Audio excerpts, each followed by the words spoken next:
आज दिनांक 9 नवंबर 2021 को राजधानी लखनऊ के हजरतगंज स्थित लोकदल पार्टी कार्यालय पर पार्टी के राष्ट्रीय अध्यक्ष सुनील सिंह आने वाले 2022 के चुनाव को लेकर कुछ खास बिंदु पर चर्चा की। खरीद लेंगे तो आपको 50 रुपए में मिलेगा।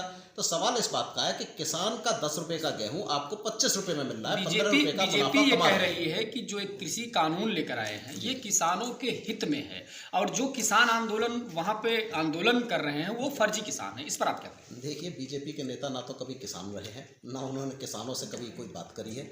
बीजेपी के नेता अटल बिहारी वाजपेयी होते थे, चौधरी साहब के साथ मन से कहते थे चौधरी साहब देश में किसान क्या होते हैं आपने हमें बता दिया, वरना जनता सब कुछ खरीद लेगी, राशन भी खरीद लेगी, लैपटॉप भी खरीद लेगी, अपने घर में टॉयलेट भी बनवा लेगी और जो कुछ दे रही हैं ये पार्टियां टैक्स के पैसे से सब काम जनता अपने आप कर सकती है। जनता को सक्षम आपकी पार्टी किसी अन्य पार्टी से गठबंधन करेगी? देखिए, उत्तर प्रदेश में जो पार्टियां हैं, समाजवादी पार्टी को पहले हटा चुके हैं लोग। बसपा तो खैर आय से अधिक संपत्ति में, सपा बसपा दोनों ही हैं। दोनों एक तरह से बीजेपी की बी टीम। हम तो कहते हैं कि जनता इन्हें वोट देने से अच्छा तो सीधे बीजेपी को वोट दे दे तो ज़्यादा बेहतर है। अगर इन्हीं को वोट देना है तो इससे अच्छा बीजेपी को वोट दे दो।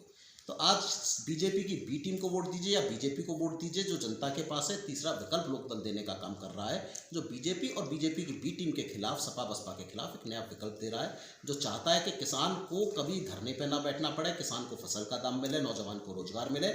और निश्चित रूप से उत्तर प्रदेश की 403 सीटों पर चुनाव लड़ाकर एक नया विकल्प देंगे ताकि देश की जनता, प्रदेश का किसान खुशहाल हो सके।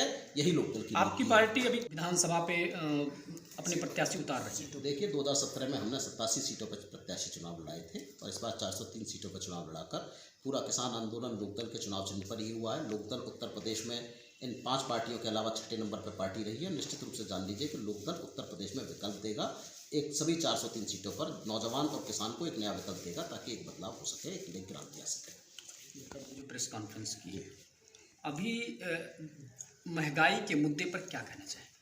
देखिए, महंगाई तो एक ऐसा मुद्दा है कि मैंने बहुत दिन पहले पिक्चर आई थी रोटी कपड़ा और मकान। कांग्रेस की सरकार होती थी, मनोज कुमार जी ने पिक्चर बनाई थी। उस ज़माने में भी महंगाई चरम सीमा पर थी। निश्चित रूप से महंगाई को ना कांग्रेस सरकार संभाल पाई, ना भाजपा की सरकार संभाल पाई।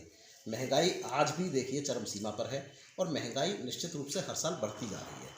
जैसे जैसे महंगाई बढ़ती है, सरकारी कर्मचारी की तनख्वाह भी बढ़ा देते हैं कि 28% डीए बढ़ा दीजिए, 40% डीए बढ़ा दीजिए, लेकिन उस बेचारे किसान के बारे में नहीं सोचते कि क्या महंगाई उनके लिए नहीं होती, उनके बच्चों के लिए नहीं होती।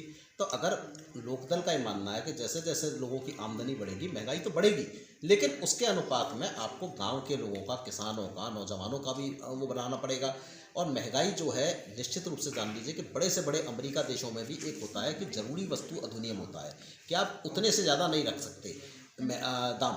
आप मान के चलिए कि किसान को 10 रुपये भी आटे में नहीं मिल रहे। गेहूँ, किसान का गेहूँ 1000 रुपये में खेत में बेचा जाता है और वही आटा आपको 30 रुपये से कम अगर ख़राब से ख़राब खरीदेंगे तो 25 रुपये 30 रुपये में मिलेगा। और मोदी जी पहले किसानों के साथ थोड़ा जाकर रहें, किसान कानून को जाने कि अडानी अंबानी के साथ रहकर उन्होंने कानून तो बना दिया, लेकिन वो कानून कहीं किसानों के हित में नहीं है।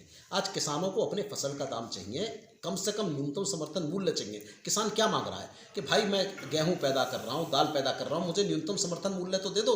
उसको भी देने को कानून बनाने को तैयार नहीं है। अब भंडारण इतना ज़्यादा हो जाएगा, किसान तो किसी तरह गुजारा कर लेगा, लेकिन आम आदमी जो मध्यम वर्ग और जो गरीब वर्ग का आदमी वो कैसे गुजारा करेगा जब अडानी अंबानी इतना महंगा कर देगा। गरीब वर्ग के लिए बीजेपी कहती है कि हम राशन दे रहे हैं, उस पर आप क्या कहें? देखिए, राशन जो दे रहे हैं वो सरकार टैक्स के पैसे से दे रहे हैं। निश्चित रूप से लोगों को अपने पैरों पे खड़े करना चाहिए, खैरात नहीं बांटनी चाहिए, लोगों को उनका हक देना चाहिए। कोई भी काबिल सरकार जनता को अपने पैरों पे खड़ा करती है, उनको इस लायक बनाती है कि वो चल सके। ये नहीं कि उनको राशन बांट के उनको बेकार करें और थोड़े समय के लिए चलिए बांट भी दें। कितने समय तक मोदी जी राशन बांट देंगे, कहाँ तक बांट देंगे? फिर ये एक छोटे समय का हो सकता है, लेकिन आप जनता को बेकार मत बनाइए। आप जनता को अपने पैरों पर, देश का चुनाव देश की दिशा तय करेगा। देश में किस तरह का विकल्प जनता चाहती है। देश की जनता पूरी तरह परेशान है। देश बांग्लादेश से पीछे अर्थव्यवस्था हो चुकी है। निश्चित रूप से देश को परिवर्तन देने के लिए लोकदल एक विकल्प के रूप में काम करेगा। जो समाजवादी पार्टी, जो भाजपा की बी टीम है, उसे वोट दे जनता कि भाजपा को वोट दे, दोनों को ही दिया वोट हिंदू मुसलमान, भारत पाकिस्तान के रंग हो जाता है। तो निश्चित रूप से लोकदल एक विकल्प के रूप में उत्तर प्रदेश की सभी 403 सीटों पर लड़ाकर किसानों को फसल का दाम, नौजवानों को रोजगार, आम आदमी को उसका हक दिलाने का काम करेगा ताकि इस प्रदेश का खुशहाल हो। और जब प्रदेश खुशहाल होगा तो पूरा देश खुशहाल होगा, भारत तरक्की करेगा। निश्चित रूप से उत्तर प्रदेश का 2022 का चुनाव देश की दिशा तय करेगा, जिसके लिए लोकदल निश्चित रूप से जान लीजिए कि प्रदेश की सभी सीटों पर एक विकल्प देने का काम करेगा। आने वाले इलेक्शन में आपकी पार्टी द्वारा कितनी सीटों पर उतरेगी और कितनी सीटें आप उम्मीद रखते हैं? देखिए, उम्मीद तो हम रखते हैं कि इस बार का किसान आंदोलन पूरे के पूरे देश में क्रांति लाने वाला है।